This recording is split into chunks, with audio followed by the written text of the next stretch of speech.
name is Monk Rowe, and we are filming in Manhattan for the Hamilton College Jazz Archive, and I've been looking forward to having a follow-up conversation with Benny Powell. So welcome. Thank you. I should say welcome to you. You're in my neighborhood. Yes, I am. It's always a bit of a charge to come into New York for us. Oh, I know what you mean. I lived in California. I was doing the Merv Griffin show from California, and almost every month, my daughter was still here, so I had to come and get my New York fix. Oh man, and then most of the guys out there, because we had this kind of vitality in New York, man, we went out from New York, and in a few months we had taken over everything. While the other guys were at the beach, we were doing all the studio gigs, film gigs, all kinds of stuff. They say, hey, what happened? Yeah. I say, well, you know, which one is the guy in the Merv band? Merv Griffin band. Oh, the one in the suit.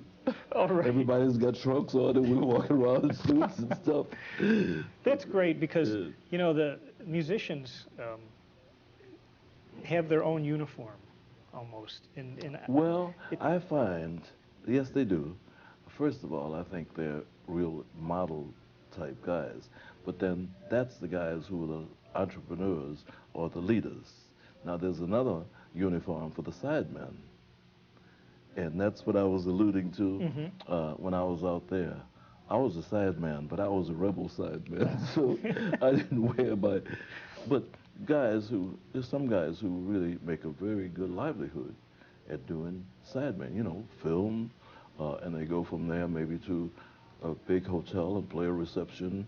And, you know, when the week is over, they've made a couple of $1,000s in those blue suits. Yeah. Did you ever have aspirations to just do that? Oh, no. Mine started out I guess I'd call myself a legitimate maverick because I've been going against the tide all my life. But my secret is I can go against the tide and not be abrasive. In fact, it seems like I'm going against the tide.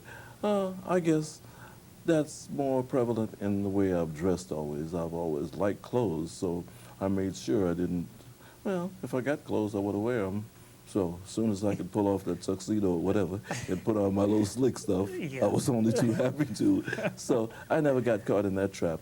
And then too, I saw that just being a sideman was limiting. And I like to do a bunch of things. I was interested in theater.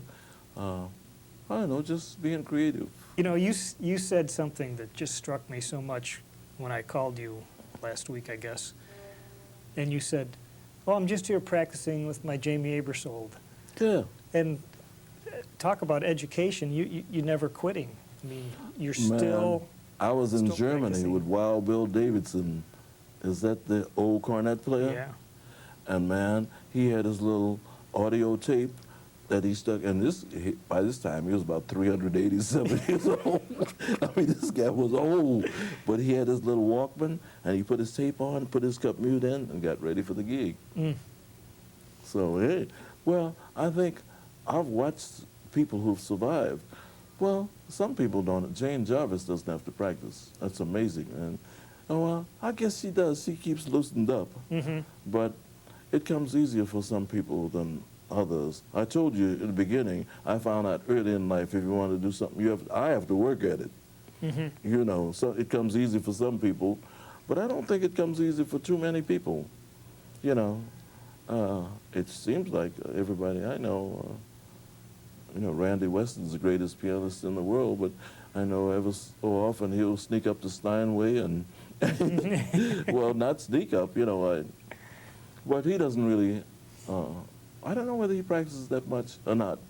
I work with him now, and it's a real joy to work with him. Every time he sits down at the piano, even if it's just, well, usually he does it when we play concerts. He gets there to see, but he never fools around. It sounds like a concerto every time he sits down. Oh. It's amazing.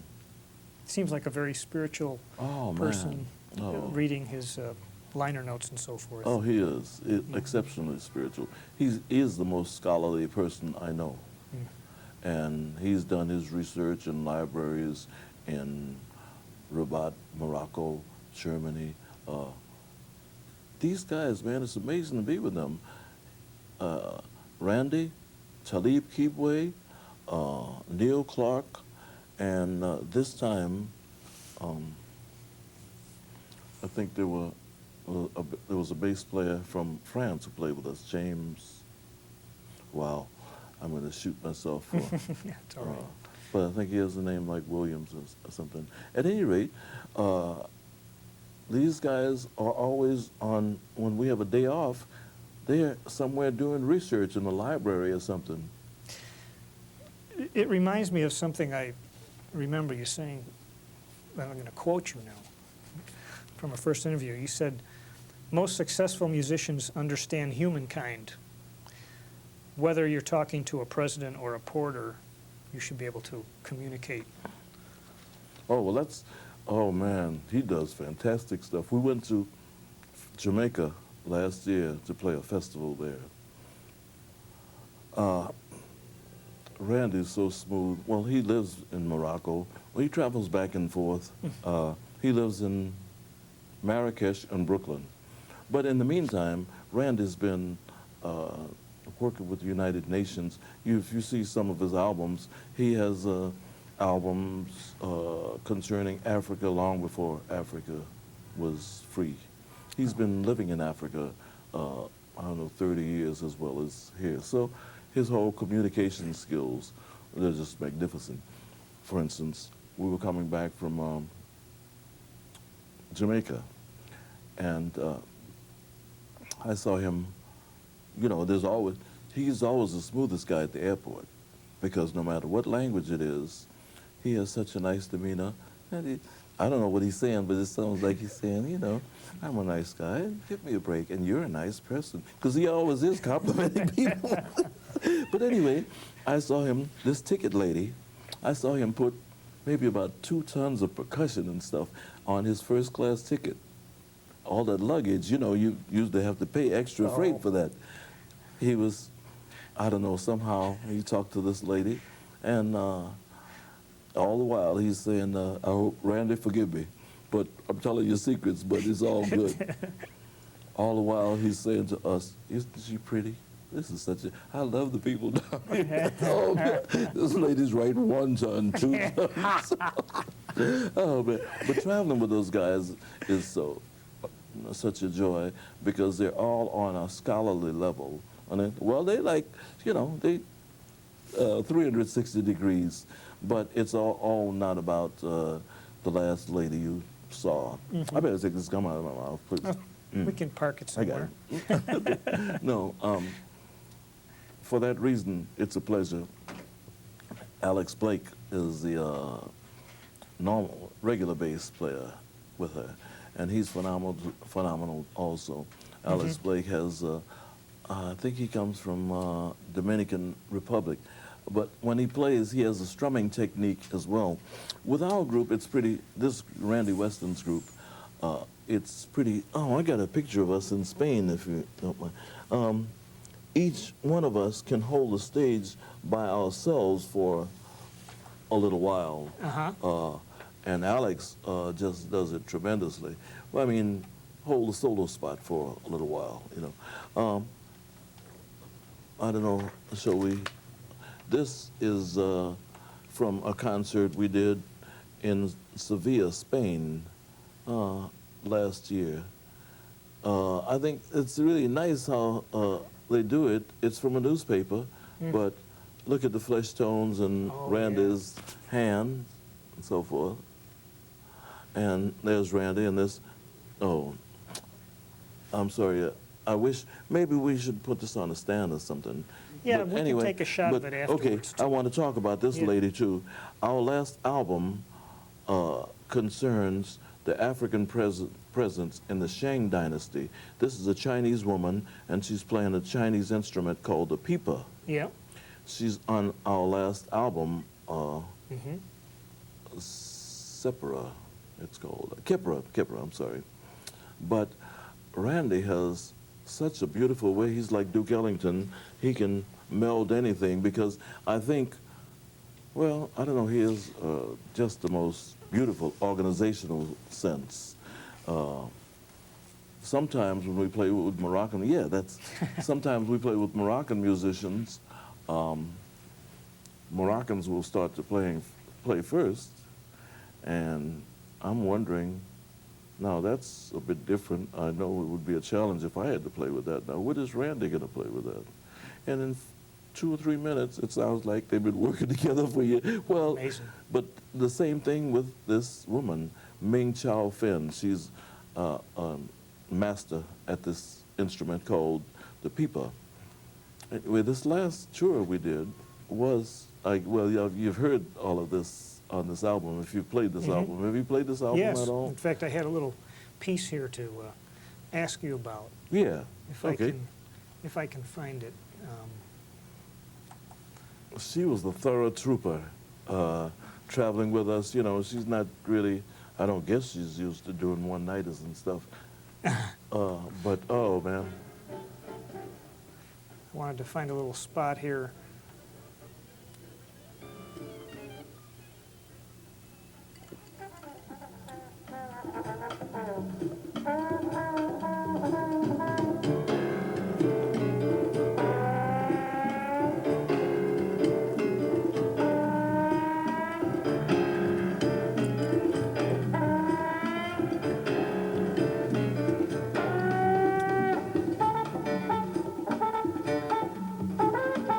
That's a nice groove, really nice. I love playing with that band.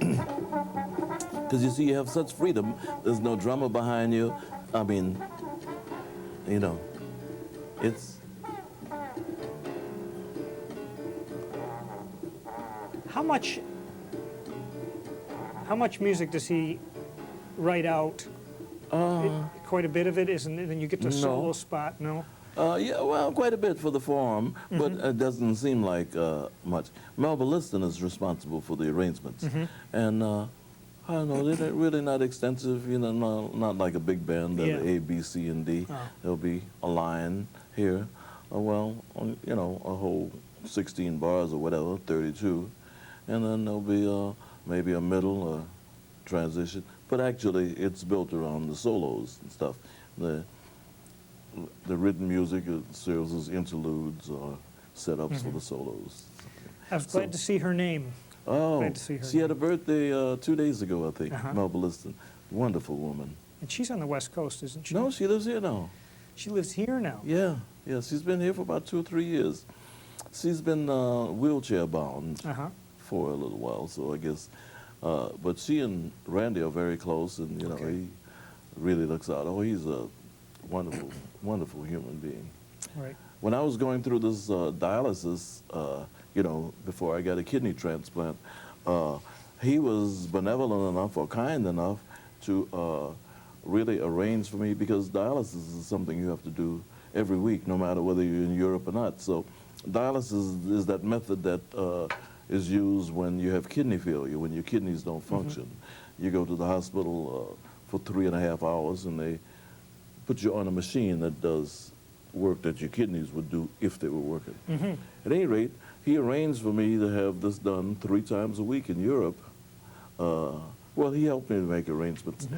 And when we had to travel by bus, well, first of all, Randy is 6'6" or something like that, with long legs. So traveling is, well, not a problem for him. It certainly doesn't seem to be, because he comes across the Atlantic like it's the crosstown bus, or the Pacific also. But at any rate, my point is, instead of looking out for his comfort, he had the back of the bus prepared like a bed for me, so I could. And even on this last tour, it might have been around this time we played Seville, Spain. Sometimes we had to wake up at 6 o'clock in the morning and 7 stuff. You have to change planes 2 or 3 times. One of those mornings, he knocked on my door at 7 o'clock and said, "Benny, can I help you with your bags down?" I said, "Man, you're the boss. I'm supposed to be helping you. Don't you know how to be a boss, man? You're supposed to be tough." You know? But he's just, I can't sing his praises enough. Wow. It's been, in fact, when I do, I told you before, I'm doing presentations or programs for the New York Organ Donor Network. I use him as an example of an employer understanding, am I an employee's problem, Yeah. especially like this, because what he made empowered me to feel like, although I had this kidney thing, I was still a valuable person, you know. And as I listened to this, you know, with Randy, it's the perfect spot for me because when I was with Basie's band, well, kind of all my life, I kind of lived in the shadow of Al Gray. And rightly so. Al Gray is one of the best trombone players ever. I didn't realize how good he was myself until just recently because, I don't know, somehow in bands, with Basie's band and stuff, you don't think, well, I wished I had more solos.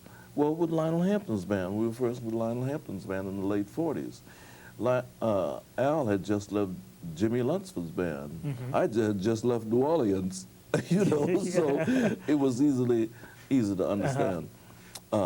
Anyway, my solo work has been limited by various factors. One, working with a big band and stuff, you know, you only You don't get that many. I was assured of playing the bridge in April in Paris when I was with Basie's band because there's some time constraints, you know, sometimes you only, there's a lot of things we had with Judy Garland. It was so funny, I was watching a show the other night, well, I was watching this film clip that somebody sent to me, Judy Garland, Mel Torme, and I think it might have been the Sammy Davis show, Jr. show, that was done in Brooklyn like 1964 or something. But anyway, they played April in Paris, and I was getting all set to see myself play my little bridge. Mel Torme sang it. So, you know, those kind of things, because, you know, you're sitting up there, wow, this is NBC, they're finally going to see me, then you go to rehearsal. Well, when we get to that part, Mel, you go there. So, to be with Randy, and as I told you, you can play until you're blue in the face with Randy. I mean, you can play long solos, you know. I run out of breath before we run out of time.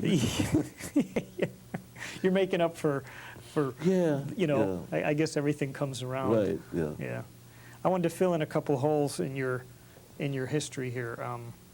I know that you had worked with a familiar name, King Kolax. Yeah, And- he was, who did he work? He was with Billy Eckstine's band. At the same time as, all the guys, I think, at the same time Charlie Parker was there. In 1946, I think, he broke off and organized his own band. And when I joined him, he had a territory band. Well, not territory. It was in Port Arthur, Texas. And there was a guy from my neighborhood going to join him, older than me, so my mother let me go. And that was my first time, the first band I played with. You were 16? Yes. 16. Oh, was I 16 or Well, 17? I might have been 16, 17. okay. I was 16. I was in college. I went to Alabama State Teachers College Yeah. when I was 16. Did you, at that point, 16 or 17, envision that you were on the road to becoming a professional musician, and that was going Well, to I be your was a career? professional from 1944 when I first got. To me, the difference between a professional and an amateur is the professional gets paid. So the first time I got paid, I was professional. Do you recall what you got paid that first time? No, I don't. But I know my mother was impressed with it. Yeah. She said, "Wow, son, you can make this much money in one night? Sure, of course you can be a musician." That's terrific. How did the gig with Lionel Hampton come about? Oh, I'm glad you asked that because I have to give credit to Betty Carter. Betty Carter was with Lionel Hampton's band. At this time, I was playing with another band. I had left King Kolax and joined Ernie Fields' band. He was based out of Tulsa, Oklahoma. Now, evidently they're close to each other. The night before they played Tulsa, Oklahoma, Lionel Hampton's trombone player left. I never did find out the reason. Chips Alcott, he was a guy who used to play with Billy Eckstine's band. I did this because I think he played valve trombone. Anyway, he left the band in Oklahoma City. So when they got to Tulsa, I don't know if they were looking for a trombone player. But anyway, Hamp went to Betty Carter because at this time she was known as Betty Bebop. So she was his consultant to the guys who were in the modern, and you know, Hamp always wanted to be modern.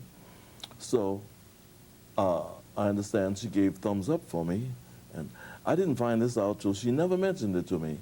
I don't know, maybe about 20 years ago, one of my nieces, who's an attorney, was at a banquet or something, some big time Washington stuff, and she went to say hello, to Betty Carter, and ask if you remember my Uncle Benny, and Betty Carter told her this story then. So I was very surprised to hear this, but I was even more surprised because usually when people do something like that, they'll say, well, you know, I started your career. Yeah. She never did that one time. And we were good friends. We didn't keep in touch with each other that much, but we always loved and respected each other. That band did quite a bit of showmanship. Oh, yeah. I see some of those film clips now.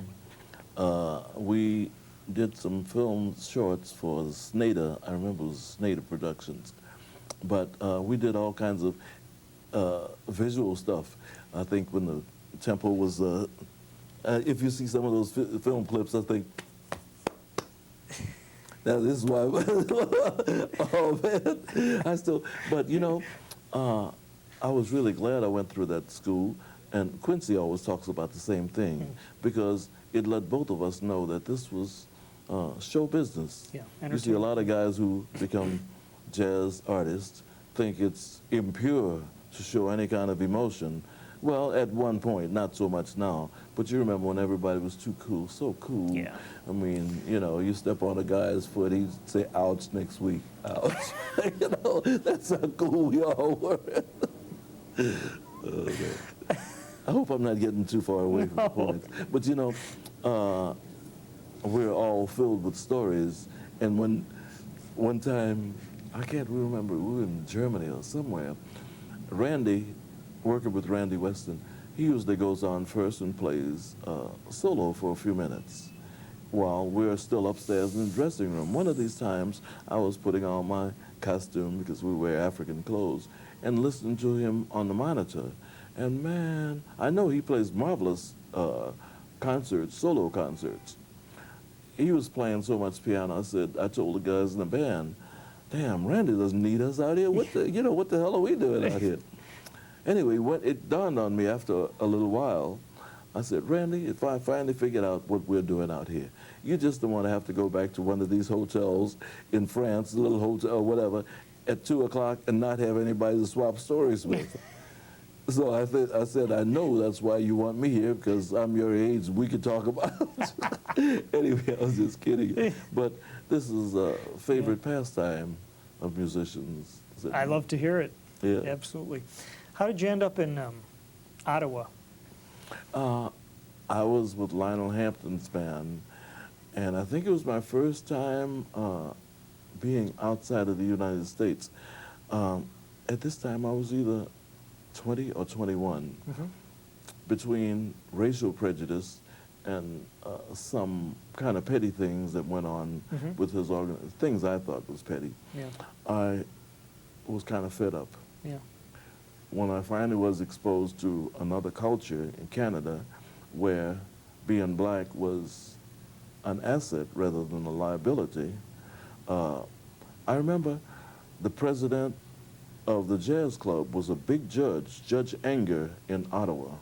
And I said, wow, this is another level. I remember that time, no, I think it was when I moved back there. I remember seeing my first kind of arts film, color as in relation to notes. And I remember the soundtrack was played by Oscar Peterson. This is Canada, mind you.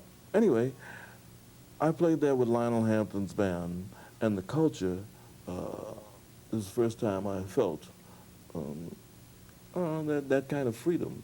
So I said, this is a good time as ever to come back. So I think I left Lionel Hampton's band. You know, I can't really remember. I'm sure I left amicably because I was never one to blow up or anything. Yeah. Anyway, I moved back to this town, Hull, Quebec, because I think I had met a musician and I was in touch with him, and he invited me back. I think my room rent and board was something like $5 a week. I could have lived up there the rest of my life on $300. But I went back there. It was my first time I had a chance to experience another culture or see that jazz was something that crossed racial lines and social lines, Right. the whole bit. Was there enough work up there for you Well, to stay? $5 a week. Yeah, it doesn't take an awful lot. No, but fortunately, I got a chance to try. Yes, because I just played there with Lionel Hampton, so I moved back. I'm this big. Yeah. In fact, there were only two black people in the town. It was myself and a guy from Nova Scotia. So I was exotic. I'd have little old ladies following me down the street asking me if they could touch my hair. You know, so this had never happened. Little old ladies were running from me in America, you know. So and we had just played this hotel, the Hotel Chaudière, I remember, in, I think it was in Ottawa. Where I lived was Hull, Quebec. It was sort of like just over the bridge, sort of like Brooklyn or Queens to New York, you know. Anyway, I think I worked at this hotel, and it was odd because since there weren't any other black guys up there, everything I did was exotic. If I coughed, they thought I was Billy Eckstine. You know, if I walked fast, I was Bill Robinson. You know? So I could do no wrong. You know, so I started trying to sing then. Damn, I didn't realize it's been that long since I've been trying to sing. And then I think I was playing bongo drums. So I was just really stretching out to see and it all worked fine because I had it made. I was exotic. Anything I did was, but in my own mind, I saw that being black could be an asset or a liability according to what situation I put myself in and how I looked at it. Yeah. Did you notice a similar, more positive atmosphere in Europe when you went there? Well, yeah, I'm not a good judge because I went there with Count Basie, and the whole world loved Count Basie's band. Right. I've always enjoyed myself in Europe, but every time I've gone, I've been like a celebrity working with somebody else. Or I did get a chance to live there in 1980, but then I was playing the show Ain't Misbehaving, so I was kind of, you know, so my feelings about it would be completely different from a sideman who went over there. I had a big-time job and high visibility, so I loved Europe. It loved me. So. Really? I had another thing to ask you about. For one thing, you had said that when you were there, you missed the authenticity of the culture or the music? Or both? Both. I think, since I've realized that to me, there's nowhere like New York. To me, I feel like when you leave New York, you're out of town. No matter what it is, Budapest or Birmingham, you know. But, and that's, I guess, that extends to here as well. I have a daughter who lives in Atlanta, and I go to visit her, and everywhere I go, I think, well, could I live here? Would I be happy living here? I guess if it was the airport, near the airport, that's my only thing, wherever. But right now, New York is it for me, man. New York is a whole playground every day. Everything is here, plus the energy. For me, you know, but I guess it's a culmination of what I felt then. I think I told you last time, uh, in the 70s and 80s, a lot of musicians my age moved to New York successfully. Art Farmer, Johnny Griffin, to name two. And I thought about it also, but I kept procrastinating. And the first time I got a chance to really do it was in 1980 when I went with Ain't Misbehaving. But before, well, when I really waited, uh, a lot of guys, well, for instance, Joe Newman, Buddy Tate, Al Gray, the Bassyites who went over and did very well there.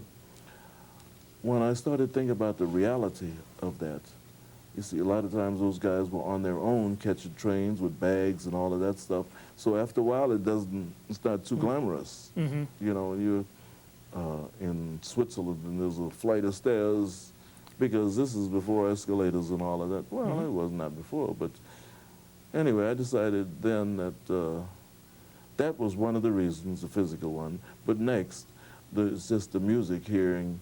If I woke up in Switzerland, heard somebody yodeling every day, it ain't like hearing B.B. King or Aretha Franklin or, you know, Miles Davis. Right. Well, just to exaggerate, you'd hear Miles Davis, perhaps, but, you know, indigenous street music. Right. Yeah. New York is a whole symphony itself, man. You know, with all of these races, all these languages and stuff, it sounds to me like a big opera. You know, that's, I guess, sort of, yeah, I must be getting older or something. But I'm glad I look at it like that because New York, I love New York. Some people have a problem with the crazies here. I have nothing. I find them utterly fascinating. And I can deal with it, and you talk to them a lot, you know, the crazies, and usually you'll find that all the crazies have an interesting story to tell. It's more entertaining to me than somebody who goes to the post office every day, not to put them down. But I don't know, man. New York has such creativity. Its people have such creativity. Yeah. We have to be pretty creative just to exist here, man. You realize how many people are living in this little tiny space? It just floors me that it all works. Yeah, right. I had a friend come from Europe. You know, he wasn't used to this. So he said every morning he used to go to his window and just look out. You know, he said from 7 to 9, all these people come out like little ants, but he said they never bump into each other. Yeah. And he said from 9:30, they all go back in. Then he looks out his window again, 11 to 1. So, but I think for me, people have to have more intelligence here than they do other places. Otherwise, it'd be utter chaos. You know, the Haitians have to understand the Chinese, and because we all we pass each other in the street every day. So I think just instinctively, we've developed a pretty sophisticated way of dealing with each other and respecting each other's races. That's one of the things I am teaching. I'd like to teach in schools with jazz. I'd like to teach that it is part of my culture, but I mean, it's a story of my culture. Now, sometimes I'd be just as happy to sit down and let you tell me about the Year of the Monkey or Yom Kippur or whatever celebration.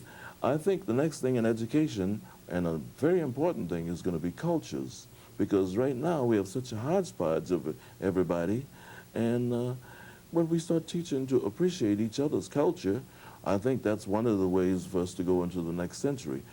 If we disregard that, well, I don't think it's anything that we can disregard, because we're doing it now. And we're doing it and respecting each other, but this will just heighten that appreciation, because as Americans, I think we've had the advantage of being able to laugh at other things that we didn't understand.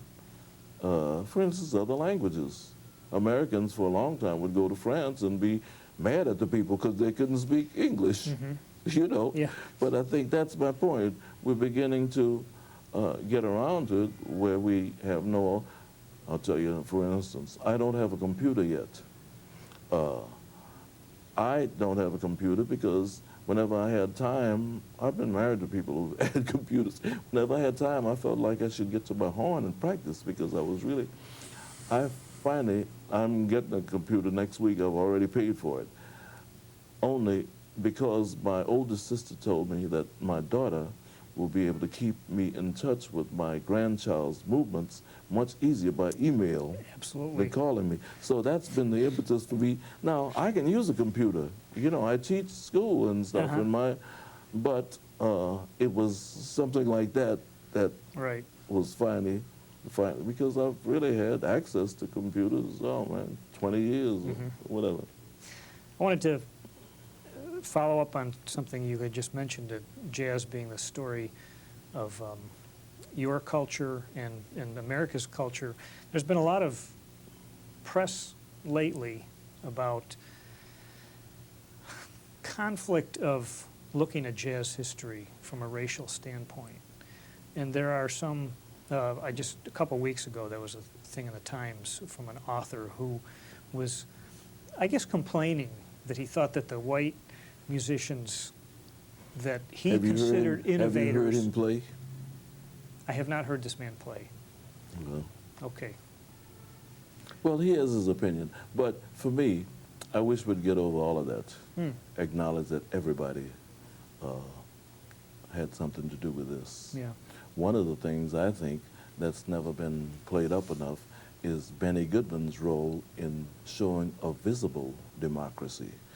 Up until then, you'd see pictures of Franklin Delano Roosevelt with Dr. George Washington Carver, Eleanor Roosevelt with Marian Anderson, but they weren't doing anything. Benny Goodman with Lionel Hampton, Teddy Wilson, Gene Krupa was one of the first visible evidence that we could work together in that kind of respect. And I don't think history books has made enough of that. I think if that were the case, then we wouldn't still have these arguments because we would have decided then we all made this stuff. Yeah. Now, if you go into the non-racial thing, then you're disrespecting my heritage, because you see, the blues came from people being whipped and beaten and all of that. I know we'd all like to forget about that, but I think it was because of that. I have a contention. No great art was ever created by happy people. It's always adversities that create art. So when I do my lectures, I start off my lectures with Negro spirituals because they chronicle the experience. What was nobody knows the troubles I've seen. And then I told people about the voices being cut off. Anyway, it's a deep story behind it, and it can't be left out. That's one of the things that I have a problem with now. The way a lot of jazz education is being taught, the people or the judges and so forth, are people, well, the IAGE, for instance, was started by a man from Kansas who was a Stan Kenton fan. And that's great.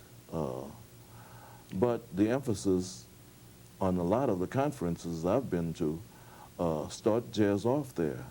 And so they kind of leave out Count Basie, Fats Waller, Louis Armstrong, Duke Ellington, and so forth. So I have a kind of problem with that.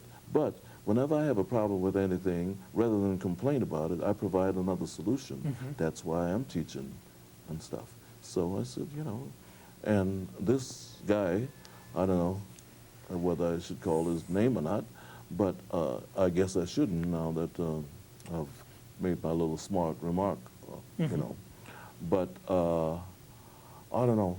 I think I'd like to get past all of that. Yeah. Because when you walk to the microphone, they don't know whether you're blue or black or green or man or woman or midget or whatever. And that's the common denominator. Yeah. For instance,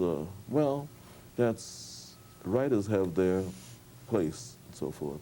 But when it comes to explaining music and so forth, I say, if you know so much about it, take your horn out and let's play. Yeah. It almost seems to go hand in hand with jazz has been elevated to an art form. That's what it is. And when I speak of culture, what I've done a lot of times is cultural exchange. When I was in California, I did a lot of things with African people. It was an exchange. I did jazz, they did African. I've done a couple of cultural exchanges, but that's what I'm speaking of. It's not either or, it's and. Jazz is a product of all of us. Just like the beginning is a product of black people, there's some other parts of the product of other people. You know, all kinds of people. I don't know why the name Tubby Hayes keeps ringing in my head, but Tubby Hayes was a saxophonist from England. You know, there's always the question about whether white guys could play or not and stuff. Also, one of my favorite saxophonists of all times is Stan Getz. But that thing about who can play, I mean, what, because of his skin color, I don't know. I can't really go with that. Well said. Tell me about your work with Jane Jarvis, who's that's one my of our sweetheart. favorite people. Oh, yeah, yeah. That's right, she's been up the To school. Hamilton, yeah. Yes. I think maybe about 5 years ago, I played the Sarasota Jazz Festival. And it just so happened that we came down on the elevator together, and the dining room was a little short walk outside. It was like a motel type thing. And we walked over. She said, "Are you going to eat?" Now, can't remember. I kid about it. I don't know which one of us picked the other one up. I had dinner with her, and she was just utterly fascinating. I think, she must have been She's 80 by then. Yeah. She's 83 now. Mhm. She was 80, because I remember, for my own recollection, that weekend, I ate with about 3 people who were over 80. Jay McShann, Jane Jarvis, and Claude Williams. And I always kid them all. I said, well, for me, it was no problem figuring out what I was going to eat. I just said, give me one of them. Whatever they ordered, I'll also. Because here they are, 80 years old, and they're still playing jazz festivals. I want some of that. Whatever's going to let me do that, give me some, you know. So we met then, and we decided that we had crossed paths a lot of times, but both of us took corporate gigs. She worked for Muzak. Muzak. She worked for Muzak. I worked for Merv Griffin. So both of us are kind of, when you work with corporations, you don't see anybody except in the corporation you're with. So we kind of passed each other there. Also, she was organist at Shea Stadium. I'm not particularly a sports fan enough to go to the games. Many guys didn't know her from there. Frank West used to go in the wherever she was playing and just mess with her, and a lot of guys, you know. So I knew who she was throughout Bill Berry. She's a very good friend. Incidentally, the 3 of us are playing together next Wednesday night in Fort Lauderdale. With the Statesman? Yeah. All right. Bill Berry's there also. Oh, Berry. So it's funny how everything comes full cycles. Anyway, we ate, and we found out we enjoyed each other's company. I found her utterly delightful, and I think she liked. So we kind of kept in touch. I've sort of had a crusade to really get some acknowledgement or recognition for her. So we formed this trio, Jane Jarvis, Earl May, and myself. And we played at Zeno's. And funny, when I go down to Fort Lauderdale, I think in my little stage patter, I'll say that when I was asked to join this band, the Statesmen, I had no choice. They had 2/3 of my trio already. All right. So Earl May's on the gig too, Yes, is that right? yes, Terrific. yes, yes. You'll be one of the younger guys. I might be. Could be. And the last time I played with them, I was a young guy. No, I think there's somebody from Florida who's not familiar to me. He may be younger than I am. If he is, I'll kill him. I'll poison him. I'll make him sick. That's It's not Jerry Jerome. He's older than you. No, no. This guy's going to take Jerry's place. Okay. I understand. Jerry is not too well. Oh, sorry to hear that. But it's odd you should mention that, because I have a tape jazz profile that Bill Kirshner put together on Johnny Mandel. It was broadcast over National Public Radio, a fine tape. Johnny Mandel and I used to be roommates with Count Basie's band. Anyway, on this tape, he mentions Jerry Jerome and Jerry Jerome's affiliation with bebop, because there are a lot of guys in it. Yeah, I mean, this is, See, you know. I didn't know that. But, and since then, I've talked to Jimmy Owens, and he said the new school has some of Jerry Jerome's arrangements. Mm-hmm. So that's, I hope to make a copy of this tape and take it to him, because Yeah. I understand he's not too well. Uh-huh. Let me. Yes.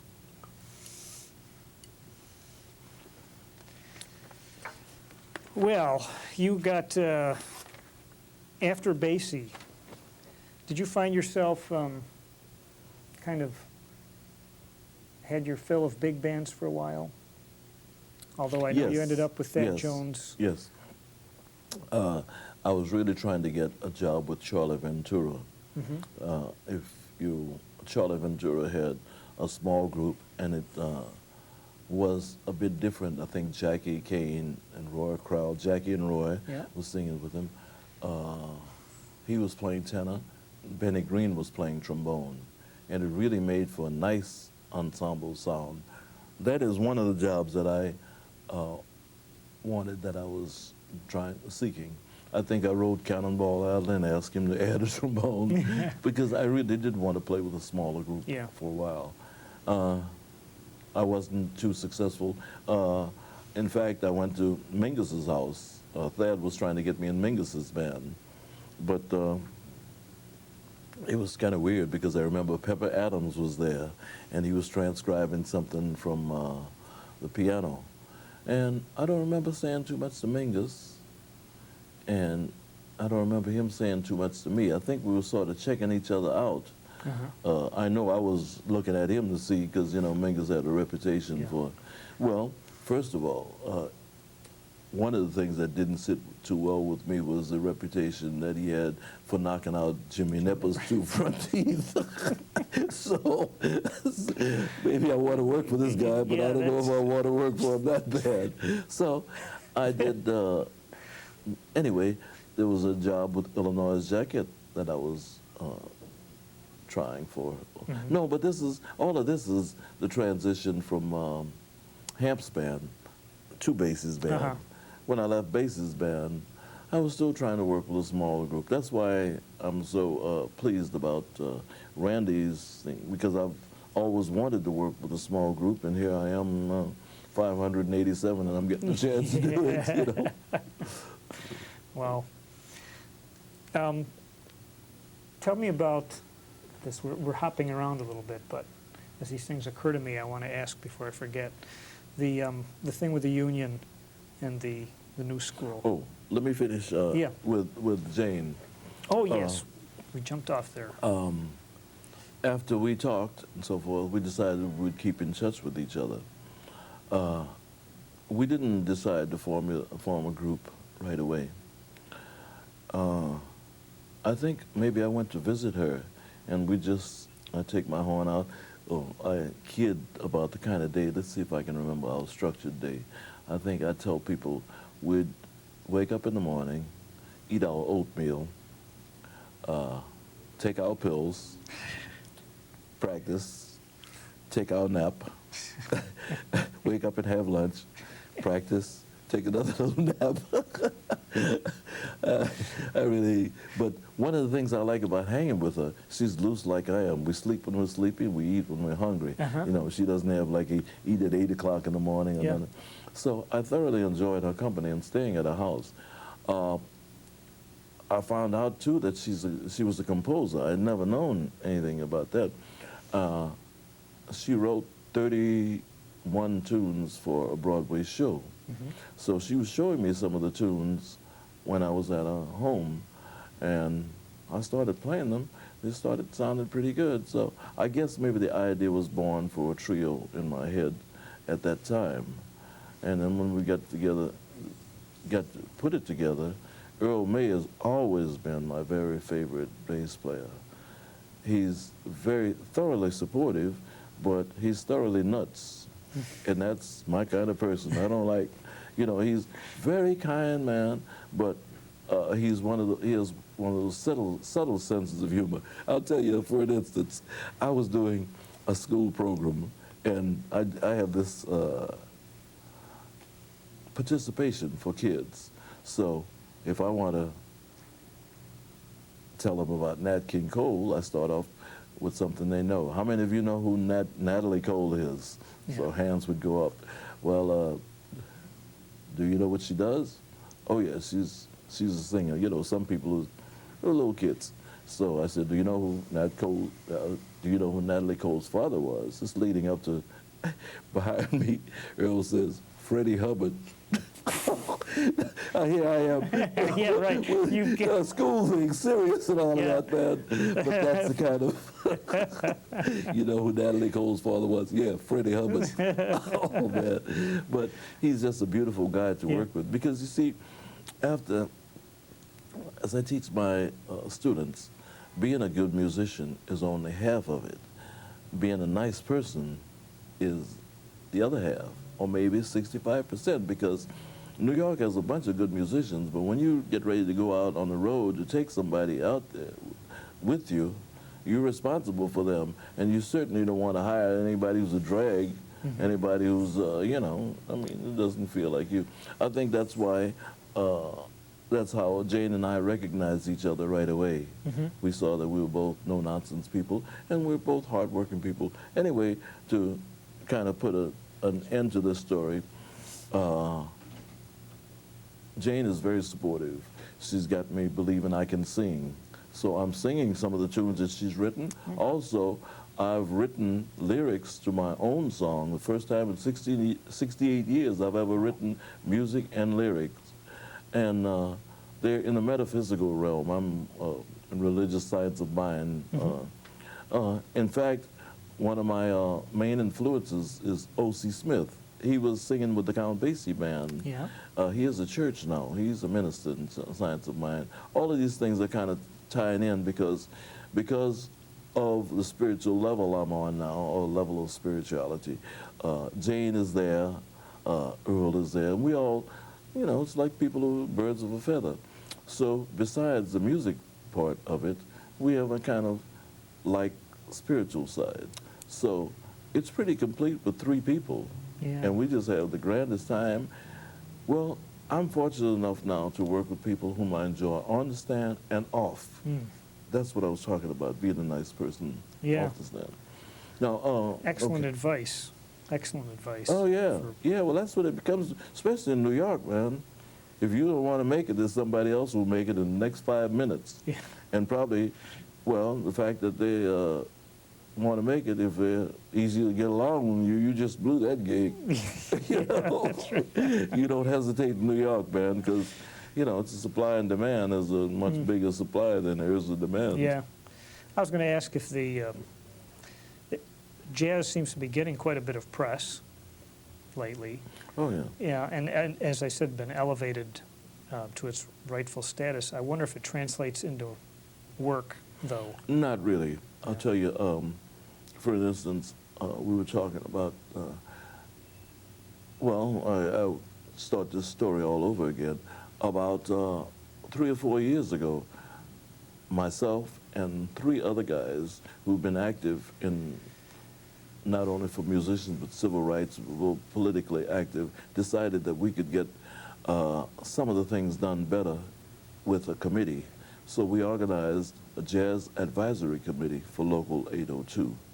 One of the first things that we saw as a possible goal was union representation for ourselves as members of the jazz faculty of the new school. We started working on this in April of 1996. I remember very well because I got my kidney transplant in January of 2 months before that.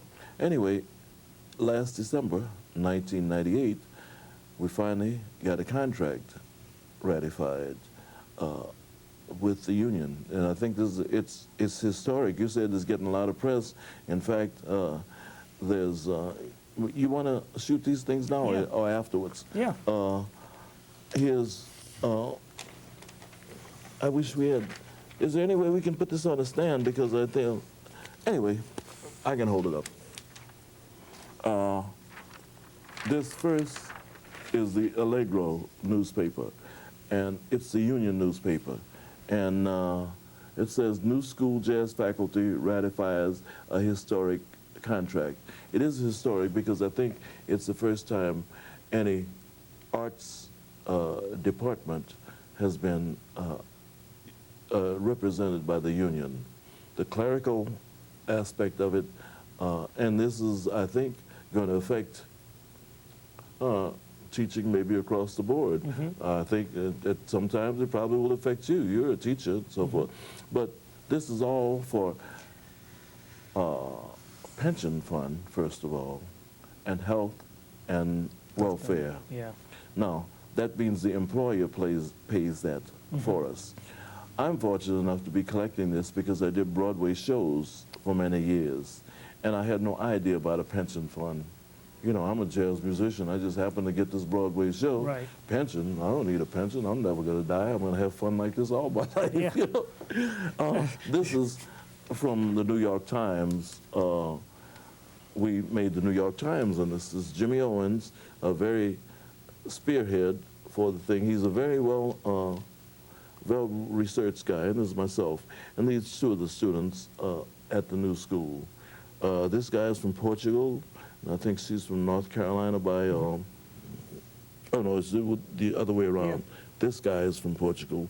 She's from California by way of North Carolina. Both of these are excellent students.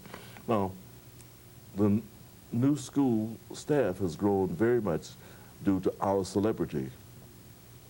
But although we had, you know, celebrities of people like Reggie Workman, Cecil McBee, Charlie Persip, oh, you can name all of the great jazz musicians, Joe Chambers, are working there. Now, we've been used in ads and so forth to attract students, and student enrollment has doubled like 200% or something. But until we had union contract ratification, we were not seeing that. We see all these students come there, and we weren't, I don't know, I personally felt kind of used. Yeah. But fortunately, the new school is a progressive thinking institution. And in negotiations, I wasn't on the negotiating committee, but I think what I liked about both sides acted admirably. We didn't have nobody had to go to the press and threaten to burn the building down. Right. We're also very fortunate to have a very, I think, understanding person in the person of Dr. Barbara Emerson, who's vice president of programming. She's also the daughter of Reverend Hosea Williams from the Civil Rights Movement. So when I found, and she's just fairly new in the jazz program this year. When I found out she was there, I had a meeting with her in her office, and I hugged her, said, you're the answer to my prayer, because I wanted to see things improve, but we're in such an infancy. You know yourself, you work at an institution, the bureaucracy are things that can get in your way when you're trying to make a change, especially. So I think we have I'm very optimistic about how things are moving now. What we are trying to do with this committee is show musicians that instead of complaining, they can actually do something about the situation themselves. You know. And I think I feel very good that we're kind of achieving that. I feel especially good because I've been able to keep my career going as well as this, you know, I guess. Yeah. Can become consuming when you get involved in something. For instance, like that. Bill Crow. I don't know if you know him. Yes, He's I a do. bass player, fine bass player. He's with the union. He's there almost full time, so he doesn't get a chance to do the traveling that I'm doing. But he's nonetheless a fine bass player, and he's doing his part there too. I think he's head of some part of the union that's doing the same thing, trying to enlighten musicians about. I think they're called the Musicians Assistance Program. They had a seminar, and it's a seminar just trying to enlighten musicians to what they can do about their own plights. Uh-huh. Right. You got a couple more pictures here that I wonder if we can take a look at. Yeah. Well, let me get the current stuff out of the way. Recently, I went to Japan. That was very interesting because I went by myself. I wasn't with anybody's band. I was just invited as a guest. One of the jobs I worked with was with an amateur band, but for the most part, I worked 6 different concerts with 6 different bands at 6 different halls in 2 days. In 2 days? 2 days. It was Kobe Jazz Festival. They had these, and it was all done in 8 hours of the 2 days because we did this from 12 to 4. 3 concerts a day, like 12 to 12:40, 2 to 2:40, or something like that. You know, by 4 o'clock you're finished. Anyway, this was pretty successful, very successful for me because I don't get a chance to go out of the country by myself that much, just on my own merit. I'm usually with somebody else who has a name. I think there's some places if I went by myself, nobody would show up because, you know, I'm not really a household name. Anyway, this was very interesting in Japan, and I enjoyed that. I have a very dear friend, Ken Fujiwara is his name. He used to have Ken Records here. Some of Conrad Herwig's albums were recorded by this man, my Japanese friend. He lives there now, and he's the one who brought me over. Next year, I hope to release an album through his company in Japan, something I recorded with Clifford Jordan and Verno Fournier. And I've got some things in the can that I've always tried to do my own thing, not really. Of course, I tried to get a record deal like anybody else, but the records I've done, I've produced with Merv Griffin money, or I've had to do my stuff myself. Right. But consequently, at this point, I have all the rights to. I have the original tapes and stuff because I did it out. Right. So now I'm in the process of releasing some of these things. And I've got some marvelous stuff. I've got a tape that shows some of the finest work of Verno Fournier, Jack Wilson, he's a pianist from California, Ted Dunbar, Clifford Jordan, all these on one album, and most of these guys are not here anymore, and if they are, they're not around really playing anymore. So that's my purpose for releasing these things more so than a hit album. I doubt if I'll ever be, I've given up on the idea of becoming a popular star and stuff. I don't think I ever wanted that, man, because I like my private life, you know. And consequently, I've done my own booking and so forth, because if I want to go and visit my kids and my granddaughter, I don't want anybody telling me, but I booked this and you got to go and do that. Right. You know. So consequently, I guess I've got 50% of something as opposed to 100% of nothing, and that's what a lot of that can be. You know, you can seem like you're being very successful, but you got people telling you when to breathe. Yeah. So that doesn't work for me. Well, it occurs to me that we've been talking for about an hour, and I have yet to hear you moan and complain about anything. That's a luxury I can't afford. Well, you know, not everybody's like that. Well, I think it would help if they were, because I think positive things happen for you only if you think positively. And if you make a bad thing, I mean, if you turn a bad thing into a good thing, for instance, like with slavery. Maybe if we hadn't had any slavery, we wouldn't have had a Sarah Vaughan, a Billie Holiday, and all of that. Because that's why I think you can't wipe out the racial lines. But my point is, I guess in my life, I've taken things that could. For instance, when I took a job at Merv Griffin, many guys, I'm sure, said Benny Powell's selling out. Or whenever I've had jobs, you know. But I would work with Merv Griffin and get finished with that and go and play with Thad Jones in the evening. Yeah. So I guess and many people remark that I came through this kidney dialysis and all of that. In fact, Clark Terry calls me king.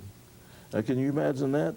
I just got a message from him. He just called and played Happy New Year's.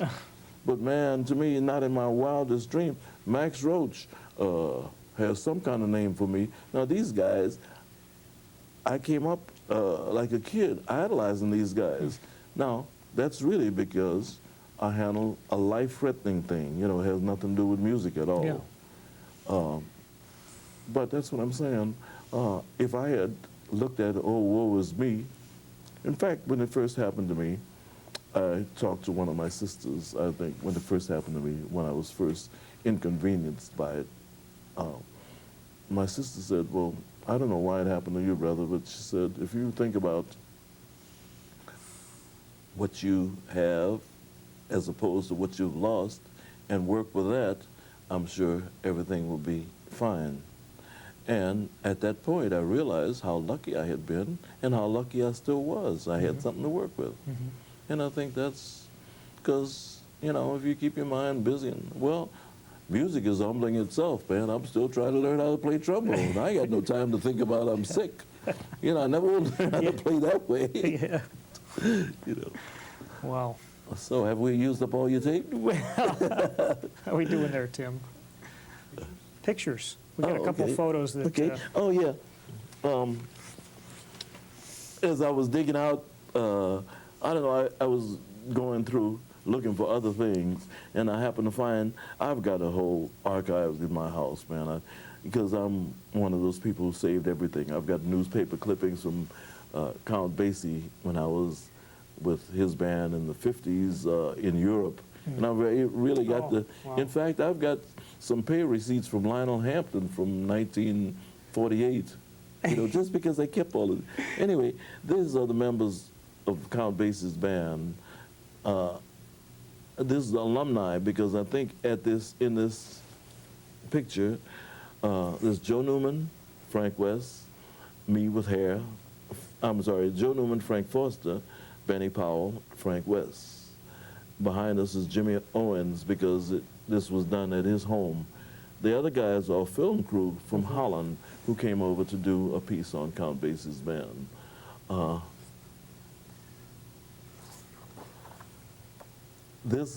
been very fortunate to play with some of the greats. This is one of the greats. This is Mr. Eddie Durham, who played trombone as well. But actually, I guess his claim to fame, many people have danced to his compositions and not realized it. In the Mood is one of the most known pieces of all time in America. This is the guy who wrote it and sold it to Glenn Miller. He used to be a staff arranger. He was a very fascinating man. A lot of times when I do these educational programs, I really like to do things like this and show, because a lot of times people have ideas that jazz is a starvation thing and so forth. You show some of the pictures of Duke Ellington's band, Benny Carter's band in 1934. They're traveling in the South, yet these guys have got pearl gray suits on with spotless white shoes. So that's a long way from the pictures that's portrayed of black people in those days. This was at a party given by BMI, the publishers. And it's significant because of all the, well, it's significant to me. I'm in the company of all my people that I've idolized for years. Roy Eldridge, Cy Oliver, Lionel Hampton, Milt Hinton, George Simon, Gary Burton, and Helen, I can't remember her name, but she was president of BMI.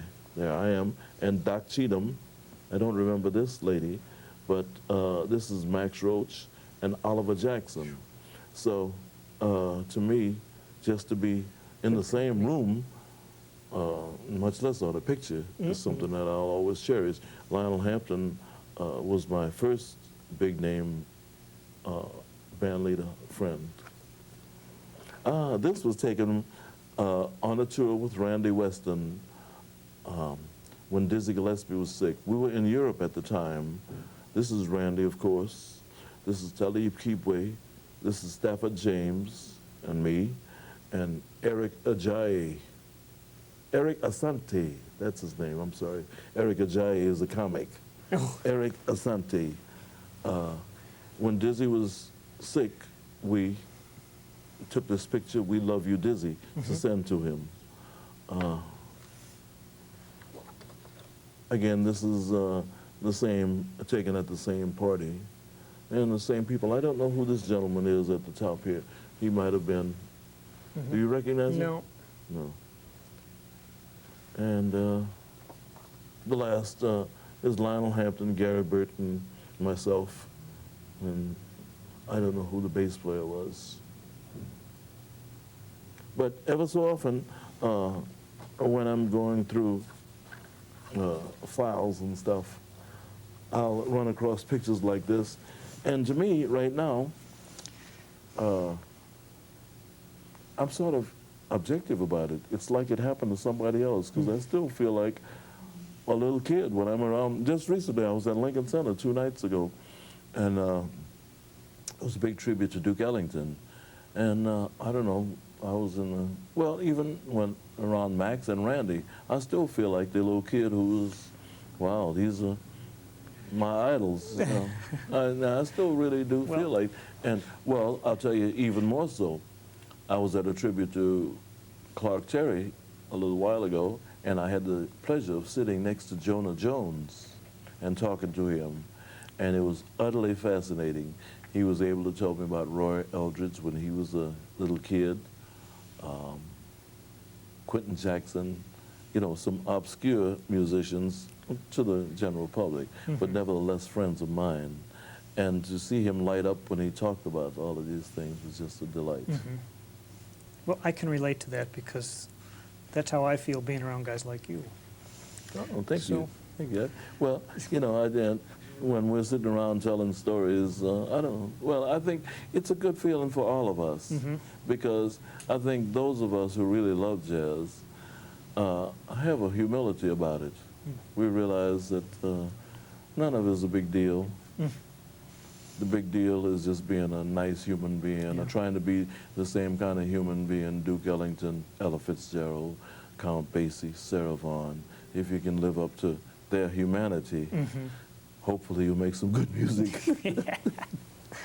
Well, speaking of good music, I just wanted to ask you if you remember the specifics of this particular recording session.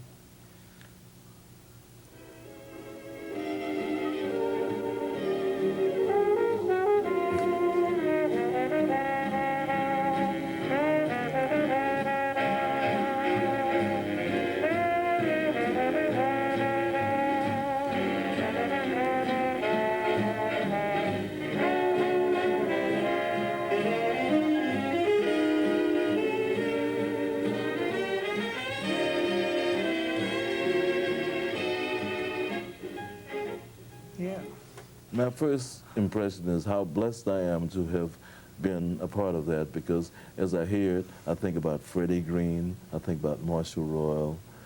That was just the 2 things that jumped out at me right away, because Marshall Royal played lead alto and it was so solid. Then you could hear Freddie Green in the back, you know. I don't really remember as much from this date as I do the one that we did with Duke Ellington. There was Both bands? Yes, it was called Battle Royal. Yeah. I think I was like a kid in a candy store, because I think where I was seated, I was sort of like I was in eyeshadow both Basie and Duke Ellington, and I kept pinching myself. I said, "No, you're not here. No, you're gonna wake up any minute." And these guys were such statesmen themselves, because somebody remarked the other night at Lincoln Center on the Duke Ellington thing about that same date. I think it ended up with Basie playing a solo on Take the A Train and Duke playing a solo on 1 O'Clock Jump. But those guys were such statesmen that say, well, Mr. Basie, this number just demands your presence. and said, but no, maestro, I wouldn't dare. Oh man, those guys were, oh man. And I'm a little kid, you know, I'm looking at these guys and I don't believe it, you know. But also I remember one of the biggest sensual thrills I've ever gotten. On the end, there's both of these bands playing these huge chords. I think that arrangement was by Jimmy Jones, who used to be a accompanist for Sarah Vaughan. I think he had a hand in that. But man, at the end, there's some power chords and Sonny Payne solo. The drummers playing through all of that. Oh man, if you were in the room, sometimes try it yourself. Go to somewhere in a pretty enclosed room and turn up the sound. Oh man. I mean, it'll just do all sorts of things to your cells. It'll rearrange your cells, I'm telling you. But I think I remember that more than... yeah. Did you guys ever have a sense of when one particular song was going to hit for the band? No. Well, I always say that. Nobody knows when anything's going to be a hit. Otherwise, we'd all have hits. You know? It's true. And Basie himself, I hope I've learned something from him so far as how to take a natural thing and make it saleable, because it was just so natural for him to say one more time on the end, but that sold it as much as the music did. Yeah. Because at the end he says one more time and we play it all over again. Yeah. Now this, I remember, we did a movie with Jerry Lewis, Cinderfella, and this just little creative bit that Basie did on it made this usable in many things. I think I've done some things with Sammy Davis Jr. and so forth, and it became almost like a, you know, a Coca-Cola commercial. One more time. Yeah. But Basie was very slick that way, and I hope that, I guess I did learn something from him because I'm still around and still doing it. But he was so natural, man. He just it was, what he did was so simple. Everybody says, why didn't I think of that? It was right in front of me. But he was, and so was Duke. All those guys were special breeds of people. A special breed, I say. Right. Well, fascinating. I really appreciate your time again, and I wish you the best in your travels and all your projects and your work with Jane. And one time, let me put in my bid for us. If possible, why don't you have a residency with Jane and I and Earl? Good Earl? combination, right? That would be good. In fact, if we can talk about it afterwards, maybe I can help you find some money for it. Yeah. Yeah. Yeah. All right. You know, you're in New York State? Yeah, we're outside Utica. Well, we have a National Endowment and New York State Council on the Arts. Well, there you go. I'd love So, to. but because just to do this same thing, I'd like to see. I'm glad. Thank you, first of all, for allowing me to do this, to document it, because one of the good things is we have this technology now. You see, before you either have to write it down or read a book or something, you can see it coming from the horse's mouth. And I'm sure I'd really like to come up to your place and look at all the tapes that you've done of the other guys. I know Snooky Young and, Joe Williams was 80 years old, did you know? Yes. Yeah, I guess he he had a big party at Yes, he did. Liberace's estate. Former home of Liberace. That would be like Joe. I saw him at the White House. They did a thing, Christmas from Washington, D.C. No. It was a thing at the Kennedy Center where they honored Bill Cosby, but Joe was in the audience. They went to. By the way, have you ever read his biography? Joe's? By Leslie Gorse? Yes. Okay. Mention some nice things about you, too. Oh, yeah. Yeah. It's funny because Leslie Gorse made him come out like Errol Flynn. It was Joe Williams, the lover. I think, no, it was good, though, because Joe is a class act. In fact, one of my greatest gigs with him was about 2 or 3 years ago. He was working at the Skyline Room, or what's it? NBC. Rainbow Room? Rainbow Room, yes. He had 4 weeks there, and each week he would invite another guest musician, and I was a guest for 1 week, and had just a great time. Wow. because he's, to me, first of all, he's the consummate professional. So, you know, being that, he certainly made me comfortable and put me in spotlights where I'd look good, you know. So he's a dynamite person. Great. Thanks for your time. Been my and, pleasure. Stay healthy. I intend to. Thank All you. right. And we'll sing to you. Okay.